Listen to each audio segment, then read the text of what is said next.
Okay, welcome back to our course. Today we'll discuss about the lecture number 5, that is breeding for abiotic stress resistance. In this lecture, we'll discuss about what is stress and what are different types of stress. We'll discuss and the classification of stress. We'll discuss and we'll discuss about the mechanism of different types of stress. And next is we'll discuss about the breeding methods which are required for the different abiotic stresses. We'll discuss. So before going to the topic, we'll discuss what is stress. Stress is nothing but this is the abnormal condition of the plant which was caused because of the environmental factors or because of the biological agent is nothing but stress. Generally, the classification of the stress was given by Levitt in 1980. So here the stress is classified into two types. First is the abiotic stress and the next is biotic stress. First, we'll discuss about the biotic stress. Here, the biotic stress is nothing but these are the biological agents the biotic stress is divided into three types, that is insect or pest, diseases or parasitic weed.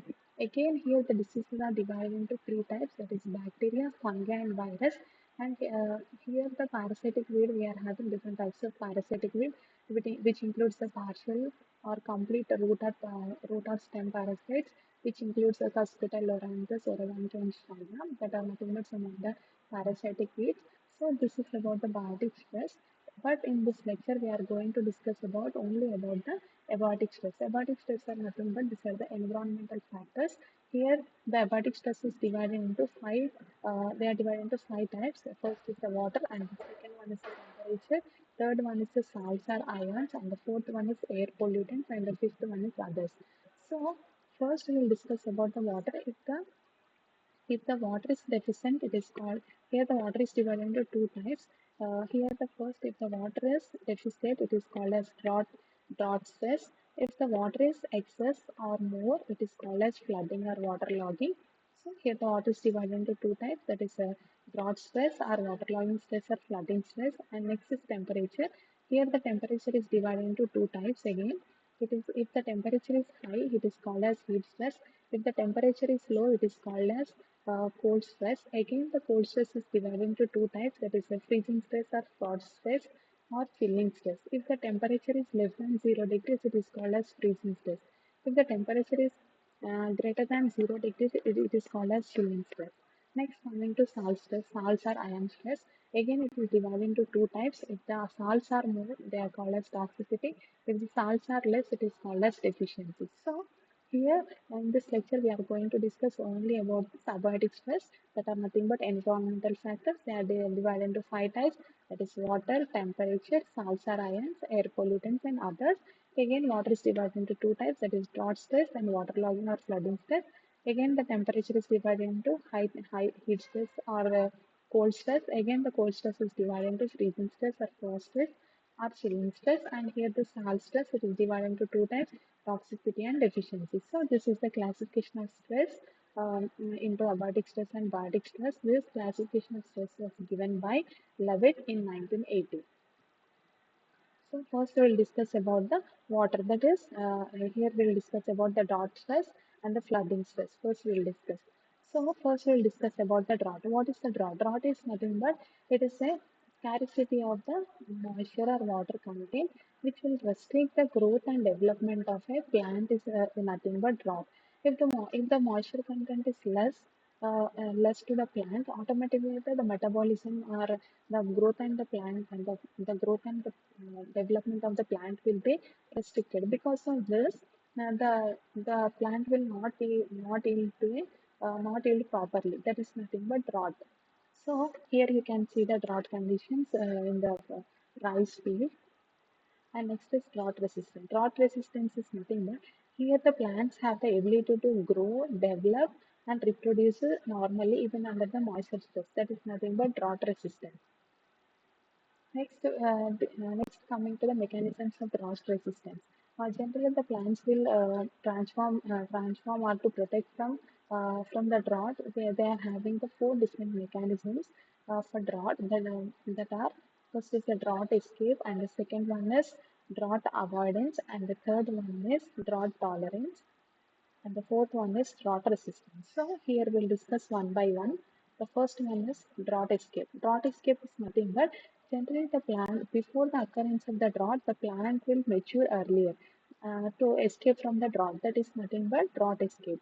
Drought escape is nothing but the plants will mature earlier before the occurrence of the drought is nothing but drought escape. Generally, generally it is also helpful to the plants to protect. If the maturity is earlier, they can protect them from the pest and disease attack also. So that is nothing but drought escape. Generally, this drought escape is mostly observed in the plants in desert region. So here you can see the examples for the drought escape. That is the early maturing varieties of the sorghum, maize, bajra, wheat, and rice. Generally, these early maturing varieties of the these different crops will give more yield than the late mature. These are the early maturing varieties. So they are escaping the drought. So they give the more yield when compared to the late maturing varieties under the drought. That is nothing but drought escape. Next is drought avoidance. Here the drought avoidance is also called as dehydration avoidance. Generally, under the moisture stress, the plants will maintain the favorable water balance. That is nothing but by different ways they can maintain the water balance in the tissues and they lose only a less amount of the water. That is nothing but drought avoidance. So generally this can be possible because of the water spenders or water savers. Water spenders are nothing but generally, during the drought conditions, the root development will be more. To get the generally the water is present in the deeper layers. So to get the water from the deeper layers, the root will increase. The root length will be increased during the drought conditions. So automatically the water uptake will be more. That are nothing but water spenders. And next is water savers. Water savers are nothing but it is nothing but to avoid the transpiration. Generally, the plants will lose only a few amount of the water from the aerial parts of the plant, from the stem or from the leaves, is nothing but water savers. So, and this drought avoidance is nothing but here the plants have the ability to maintain the water balance even under the stress condition, that is under the drought conditions. Is nothing but drought avoidance. Here, this drought avoidance is possible because of water spenders and water savers. So this is about the drought avoidance. And next is generally some of the characters are associated with dehydration avoidance during the drought conditions, if the water is less, so to protect from the transpiration, the leaf will be rolled and they are folded, and the reflectance narrow leaves. And next is increased pubescence on the aerial organs. Generally, pubescence is nothing but the presence of the fine hair-like structures on the stem and leaves. Because of the presence of the hair on the aerial organs, the transpiration rate will be less. Because of that, the loss of the water is less from the aerial parts of the plant. And next is presence of the horns. Because of the presence of horns in wheat and barley, also the transpiration rate will be less. And next is osmotic adjustment of the stomata. And next is cuticular wax. And next is increased water uptake. This will result in the reduced transpiration.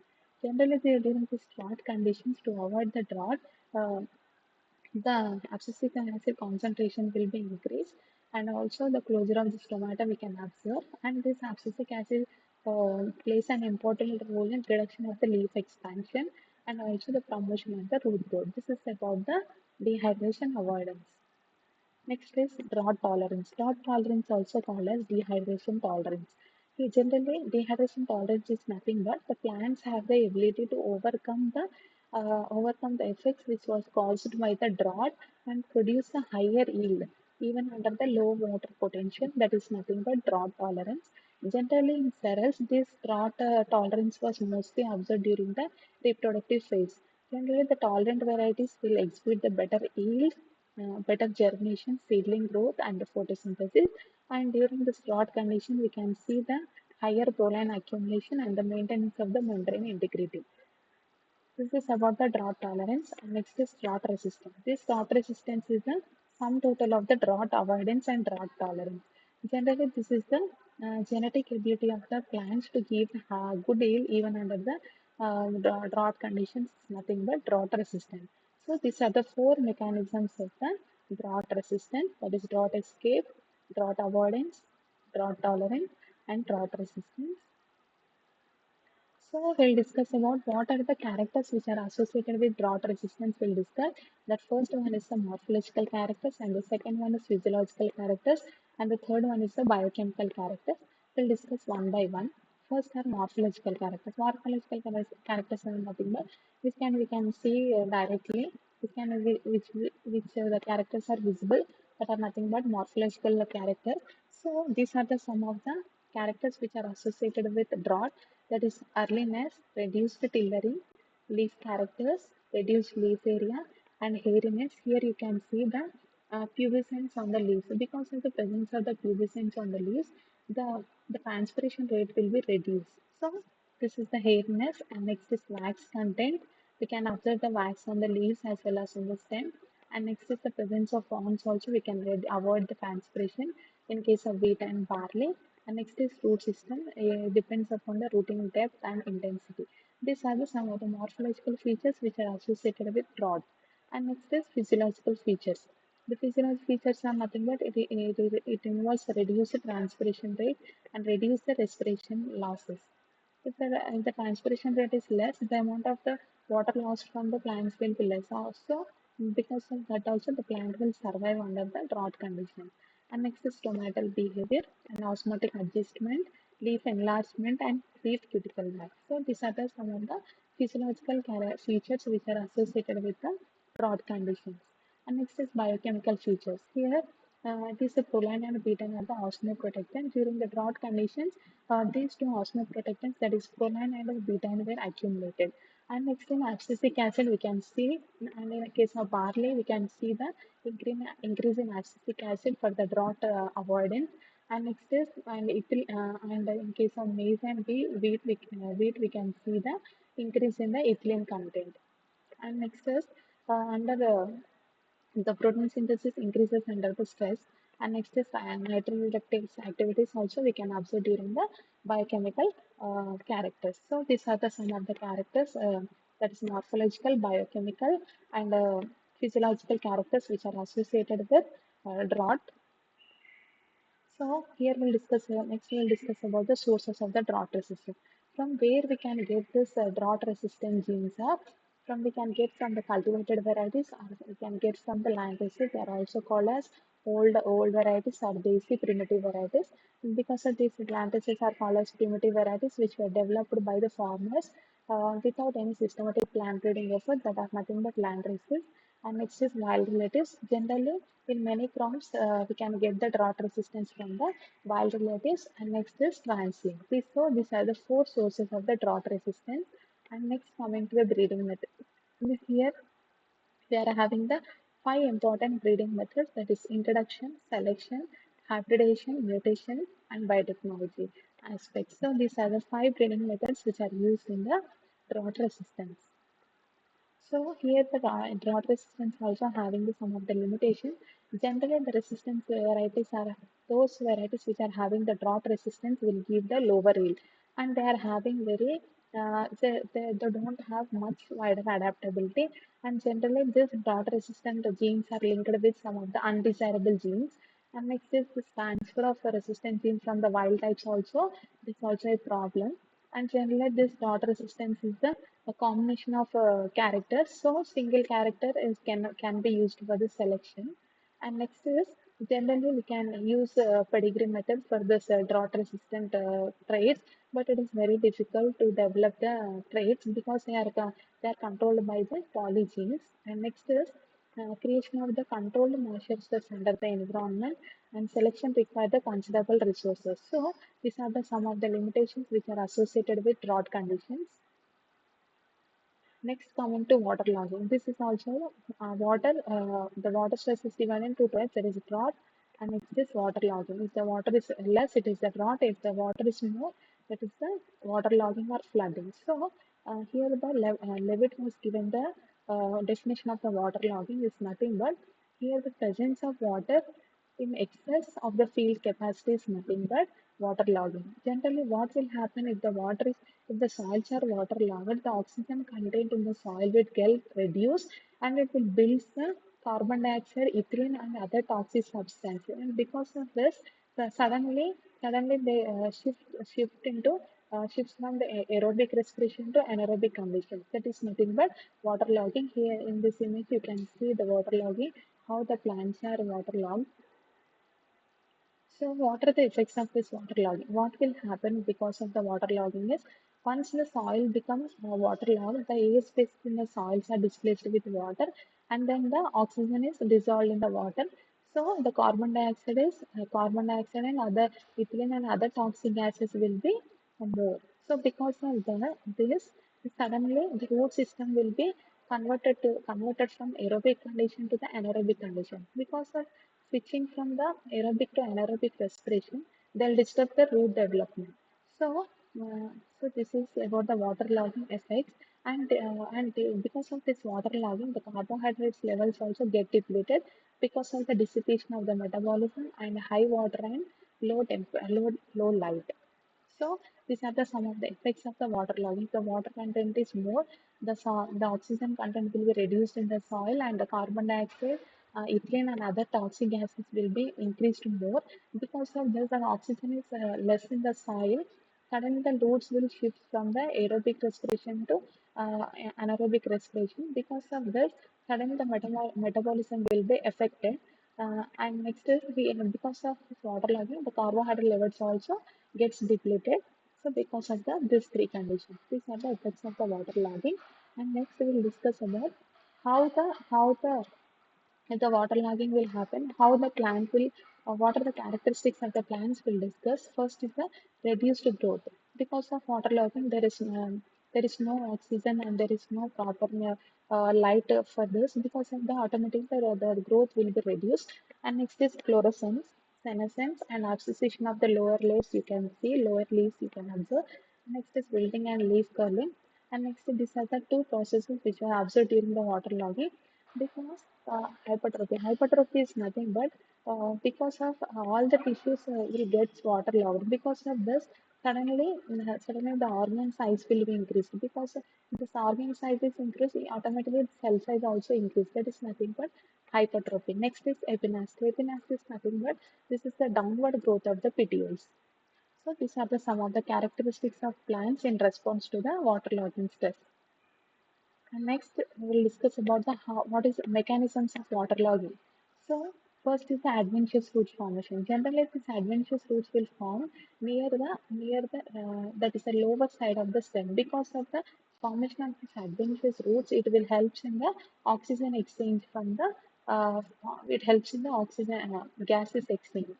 Next is lenticel formation. Lenticel formation is nothing but some of the raised pores we can observe on the stem. This also helps in the gases exchange. And next is parenchyma formation. Parenchyma formation is nothing. This parenchyma is a spongy tissue which through which the gases can diffuse longitudinally in case of rice. And next is elongation capacity. Elongation capacity is nothing but generally in sugarcane crop, the Sicarium spontaneum, it is a wild species. It has a more tolerance to the flooding. Generally, this species will give 70% of their production even though they present for 5 months in the flooded conditions. That is nothing but elongation capacity. These are the some of the mechanisms of the waterlogging tolerance. And next, coming to the idiotypes for flooded areas. What are the characters we need to take to develop variety? Generally, we have to select the varieties which can carry out the functional activity at low oxygen concentration, and they have to synthesize their food even under the low light conditions, and they have to synthesize the food rapidly with low light. That is, and next is regeneration capacity of the shoot when damaged by the flood. Generally, during the flooding conditions, the shoots will be damaged. So we have to develop the varieties which have the rapid regeneration capacity.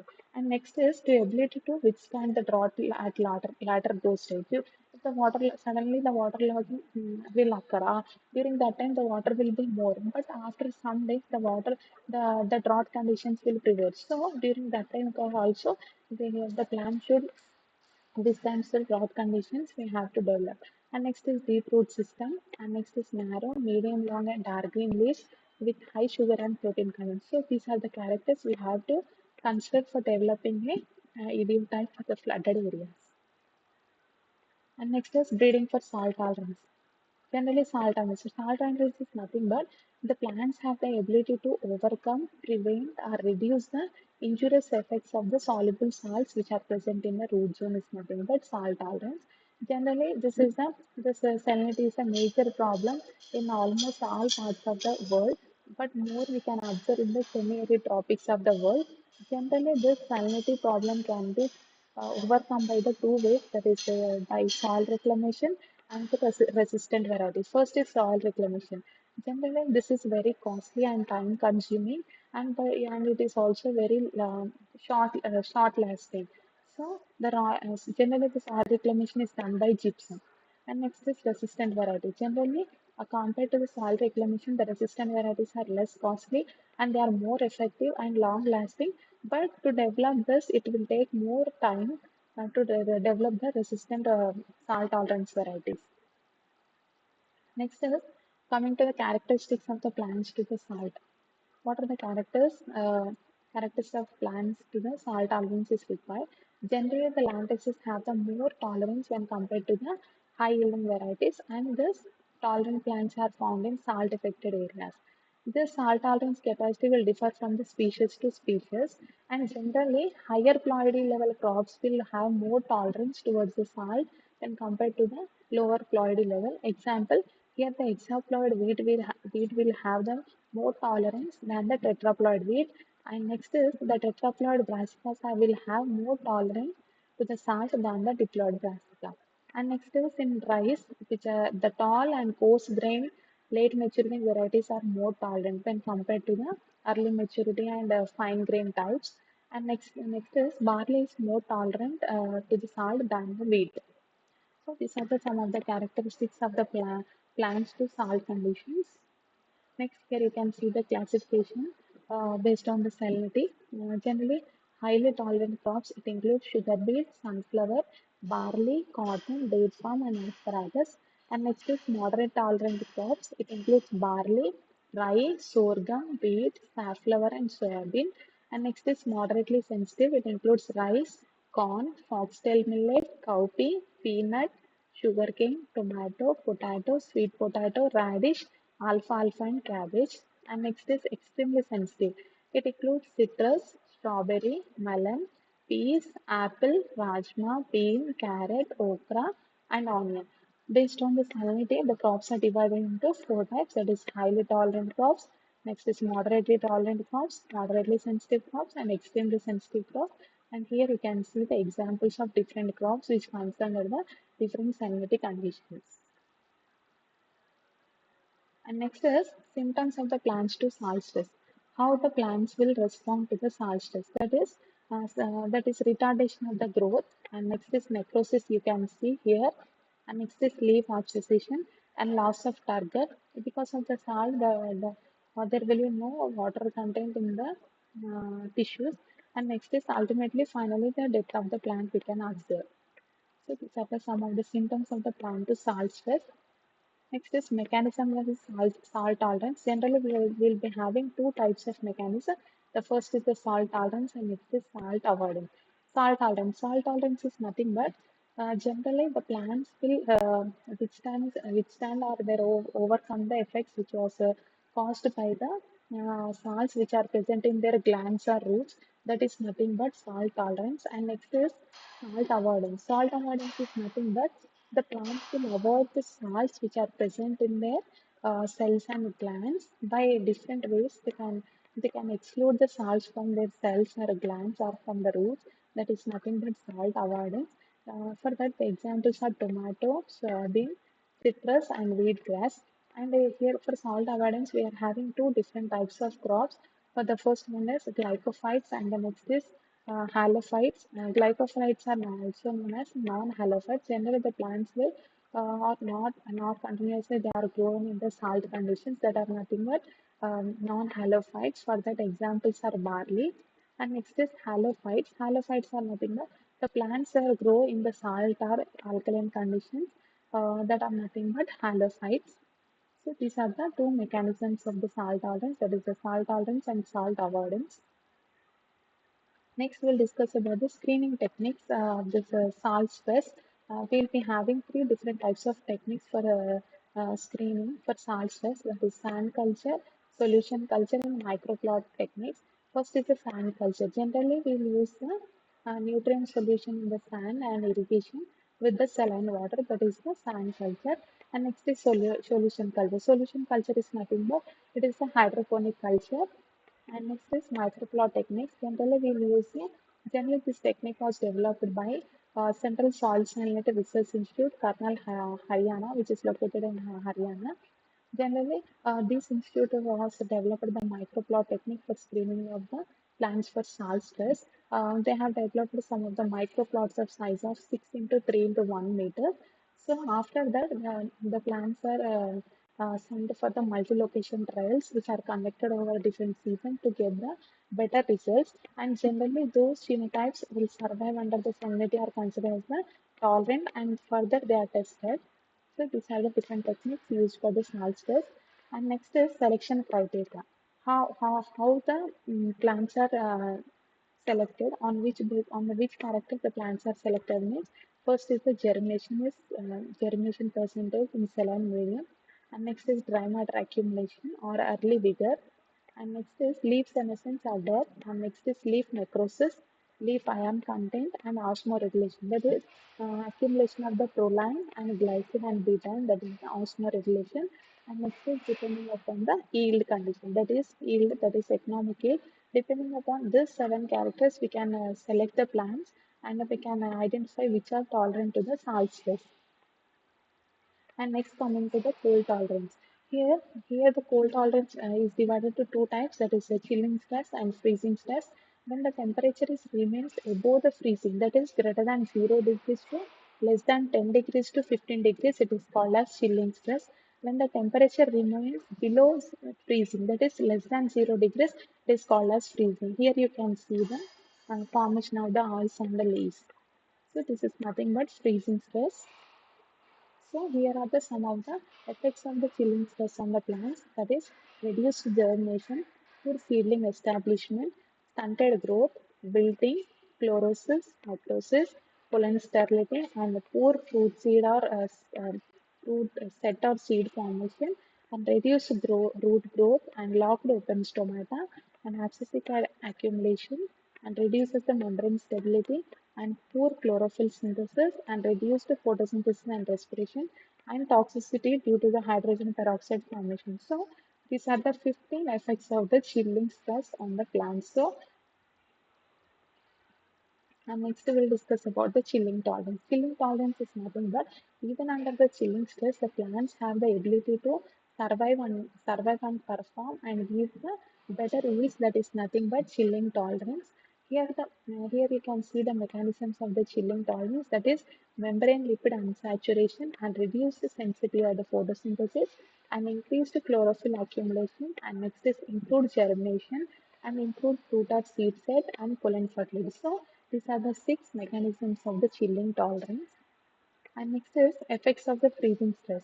What are the effects of freezing? These are the four effects of the freezing stress. First is ice formation, next is membrane disruption, and the third one is supercooling, and the fourth one is stress due to the external factor. First, we'll discuss about the ice formation. Generally, in freezing stress, for ice formation, we'll be having two different types of ice formation. The first one is intercellular ice formation, and the second one is intracellular ice formation. Compared to the intercellular ice formation, the intracellular ice formation is very dangerous because in case of intercellular ice formation, the ice formation is observed only on the morphological parts like on the leaves or stems. There will be no disruption of the tissues or the tissues or cells, because that is nothing but intracellular ice formation. And next is intracellular ice formation. Generally, this is more lethal because here we can see the disruption of the some of the tissues as well as the cells, because generally during the freezing time, the entire the tissues, the metabolism will be stopped. Because of that, after when the temperatures are favorable, the tissues will get disrupted. That is nothing but intracellular ice formation. This is the Major and terminal freezing stress we can observe. So these are the two ice formations we can observe in the freezing stress. And next is membrane disruption. Membrane disruption is nothing but generally during the freezing conditions, we can see the cells and tissues will be locked by the ice. Because of that, the metabolism will be stopped. And after when the temperatures have become normal or favorable, during that time, the cells will become plasmolized. So that is nothing but because of that, the membranes will be disrupted. That is nothing but membrane disruptions. And next is supercooling. Supercooling is nothing but it is a cooling of the water below 0 degrees without ice formation. That is nothing but supercooling. Generally, in plants, the water may be cooled up to minus 1 degrees to minus 15 degrees in herbaceous species, and whereas minus 40 to minus 45 degrees in hardy trees. Generally, this is apparently possible because of the ice nucleators, and this supercooling is regarded as the most important mechanism of the freezing avoidance. And next is stress due to the external factors. Generally, the ice formation is observed below and above the ground, and which causes because of this formation of the ice below and above the ground, it causes the anoxia condition. Anoxia condition is nothing but there will be a deficiency of oxygen. Because of this, the tissues will be will be killed and they'll become more prone to the pathogen attacks. That is nothing but stress due to the external factors. And here we can also see the autotoxicity may occur because of this some of the external factors. And next, coming to freezing resistance. Here we will be having the mechanisms of the freezing resistance. That is, the first is the freezing avoidance. Generally, the plants have the ability to avoid the ice formation at sub-zero temperature is nothing but freezing avoidance. Generally, the supercooling is the mechanism of the freezing avoidance. It is controlled by the lack of ice nucleases, small cell size, little or no intercellular space, and low moisture content, and barrier against the external nucleators and the presence of antinucleators. So this can be the freezing avoidance is controlled by these six parameters. And next is freezing tolerance. Freezing tolerance is nothing but these plants will survive even under the freezing conditions by extracellular ice formation, and they can recover and regrow from those freezing effects. Freezing stress is nothing but freezing tolerance. So here we are having some components of the freezing tolerance, that is the osmotic adjustment, amount of the bound water, plasma membrane stability, cell water component properties, and cold responsive proteins that includes the acetic acid. So this is about the freezing tolerance. And next is selection. How the selection is done based on the field survival window. And next is freezing test in the laboratory. And next is cryo freezing and osmoregulation. This cryo freezing is like nothing but it is like a cryo preservation. Here we can preserve the cells or tissues at minus 196 degrees. That is nothing but cryo freezing.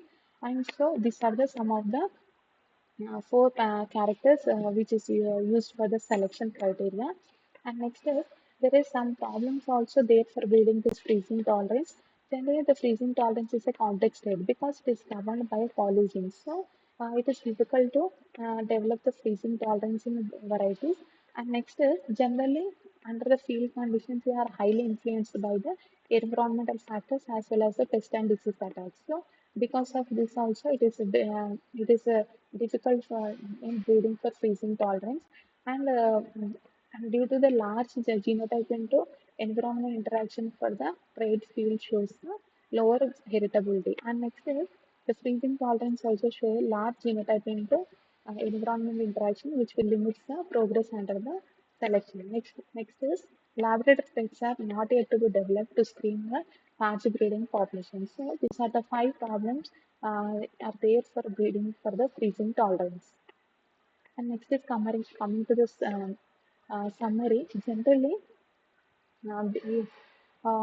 breeding for the abiotic stresses is essential to sustain the crop yield even under the different environmental factors like drought, waterlogging, salinity, chilling, and freezing stress. These stresses will reduce the metabolism rate, that is, the plant growth and productivity. But plants adapt through different mechanisms such as escape, avoidance, and tolerance, and involving the by involving morphological, physiological, and biochemical traits. And since this most stress resistant traits are polygenic, because they are mostly this all abiotic stress resistant characters are complex traits because they are governed by the polygenes, and these polygenes are mostly influenced by the environment. So genotyping the environment interactions will be more, and it requires further to develop the stress resistant characters. It requires more proper screening methods like a field, lab, and greenhouse techniques are required. And however, through selection, hybridization, nutrition, and biotechnology, the development of the stress-tolerant varieties provide a sustainable and economic approach to ensure the stable production under the changing climatic conditions. This is the summary. Thank you.